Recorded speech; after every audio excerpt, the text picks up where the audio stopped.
नमस्कार दोस्तों, स्वागत है आप सब लोग का हमारे चैनल पे। तो आज की क्लास में ठीक है, हिंदी का 36 एमसीक्यू कराने वाला है। ठीक है, एमसीक्यू कराने वाला बाबू, तो सभी बच्चों लोग से रिक्वेस्ट है वीडियो में लास्ट तक बनेगा। ठीक है, आज की क्लास काफ़ी शानदार होने वाला है। एक एक ऑब्जेक्टिव आंसर क्वेश्चन को देखते और याद करते हुए चलना है। ठीक है, तो जो भी छात्र छात्र है 2025 में finally exam Bihar board matric का देने वाला बाबू, तो यह वीडियो उनके लिए काफ़ी शानदार होने वाला है। ठीक है, तो चलिए तैयार हो जाइए फटाफट अपना आंसर देने के लिए कमेंट बॉक्स में। ठीक है बाबू,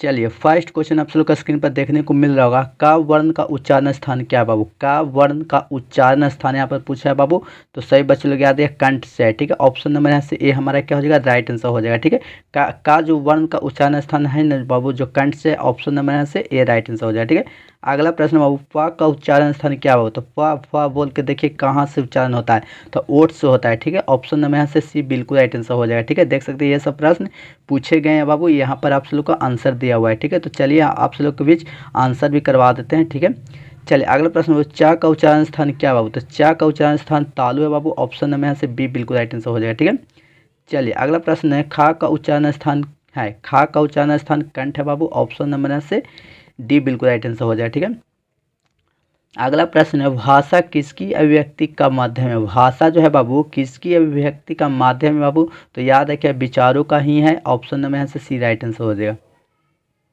अगला प्रश्न है, व्याकरण का वह ज्ञान है जो, व्याकरण का वह ज्ञान है जो मानकता के आधार पर भाषा प्रदान करना बाबू, ऑप्शन नंबर यहाँ से बी राइट आंसर हो जाएगा। ठीक है, चलिए अगला प्रश्न है, जिस वर्ण को उच्चारण में स्वर की सहायता लेनी पड़ती है उसे क्या कहते हैं बाबू? तो याद रखिएगा व्यंजन कहते हैं बाबू, ऑप्शन नंबर यहाँ से डी राइट आंसर हो जाएगा। प्रत्येक व्यंजन का पहला, तीसरा तथा पांचवें वर्ण कहते हैं बाबू, तो क्या कहते हैं बाबू? अल्प प्राण कहते हैं, ऑप्शन नंबर यहाँ से ये हमारा राइट आंसर हो जाएगा।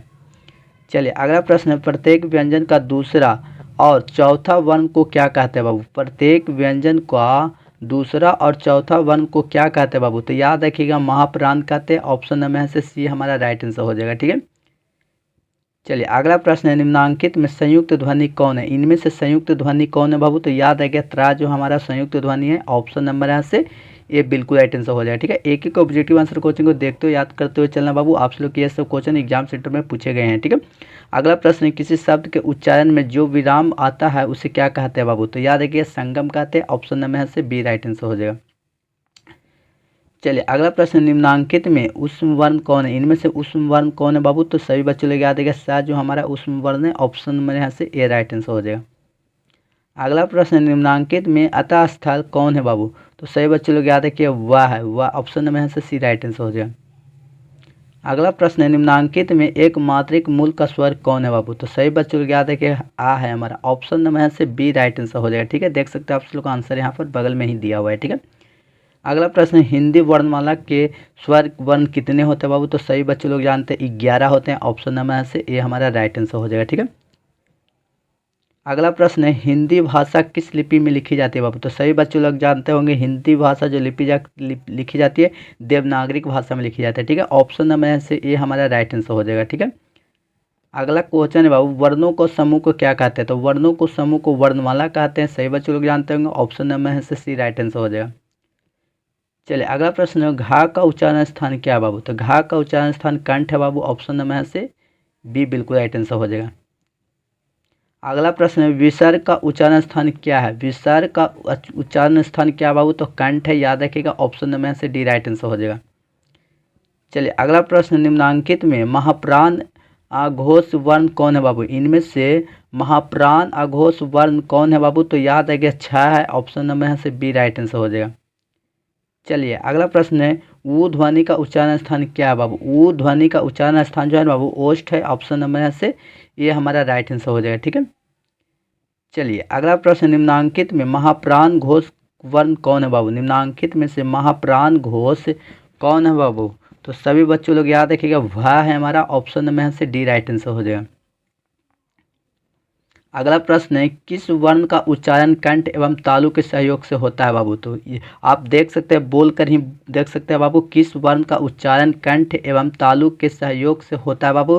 तो ये होता है हमारा, ठीक है, ऑप्शन नंबर यहाँ से सी बिल्कुल राइट आंसर हो जाएगा। ठीक है, चलिए अगला प्रश्न है, किसी वर्ण का उच्चारण कंठ और ओष्ठ के सहयोग से होता है बाबू। तो वो होता है हमारा, देख सकते हो उपयोग करके आप भी अपने आप से, किस वर्ण का उच्चारण कंठ और ओष्ठ के सहयोग से होता है बाबू। तो वो होता है हमारा ऑप्शन नंबर से ए राइट आंसर हो जाएगा। ठीक है, चलिए अगला प्रश्न है, अनुस्वार का उच्चारण स्थान क्या बाबू। अनुस्वार का उच्चारण स्थान बाबू जो है नासिका होता है, ऑप्शन नंबर से बी राइट आंसर हो जाएगा। अगला प्रश्न है, किसी एक ध्वनि या ध्वनि समूह की उच्चरित न्यूनतम इकाई को क्या कहते हैं बाबू। तो अक्षर कहते हैं, ऑप्शन नंबर से बी राइट आंसर हो जाएगा। ठीक है, हा का उच्चारण स्थान क्या है। तो सही बच्चों लोग याद है कंठ है। हा का उच्चारण स्थान जो है बाबू कंठ है, ऑप्शन नंबर से सी राइट आंसर हो जाएगा।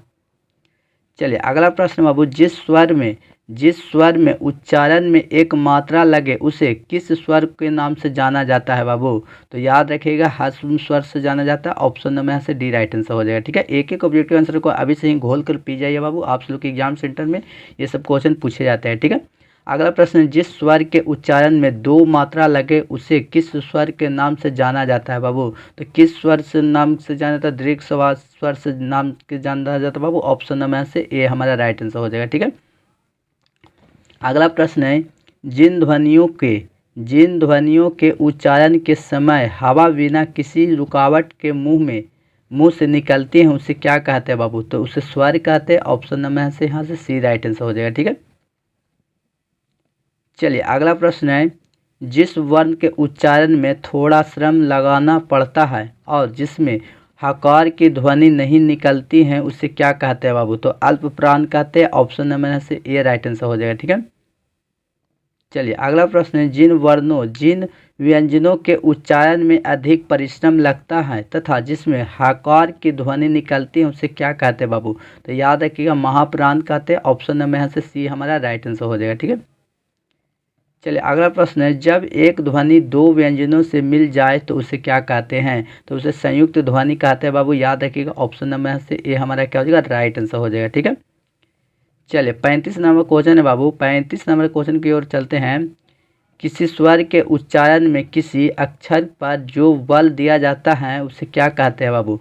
तो याद रखिएगा बलघात कहते हैं बाबू, बलाघात कहते हैं, ऑप्शन नंबर से डी राइट आंसर हो जाएगा। ठीक है, चलिए लास्ट क्वेश्चन है बाबू, जिन वर्णों के उच्चारण में जिभ, तालु, दांत तथा ओठ आपस में हल्का स्पर्श करते हैं उसे क्या कहते हैं बाबू। तो याद रखिए अंतःस्वस्थ व्यंजन कहते हैं बाबू, ऑप्शन नंबर से ए हमारा बिल्कुल राइट आंसर हो जाएगा। ठीक है, तो देख सकते हो बाबू आज की क्लास में हिंदी का 36 MCQ करा दिए आप लोग के बीच बाबू। तो वीडियो अच्छा लगा होगा तो वीडियो को लाइक कर देगा। ठीक है, अगर आप से लोग इसके आगे का चैप्टर देखना चाहते हैं बाबू तो चैनल को जरूर सब्सक्राइब कर लिया। आप लोग को इस चैनल के माध्यम से ऑल सब्जेक्ट का तैयारी बिल्कुल चैप्टर बाय चैप्टर 2025 के लिए तैयारी कराई जाए। ठीक है, क्लास 10th के लिए। ठीक है, तो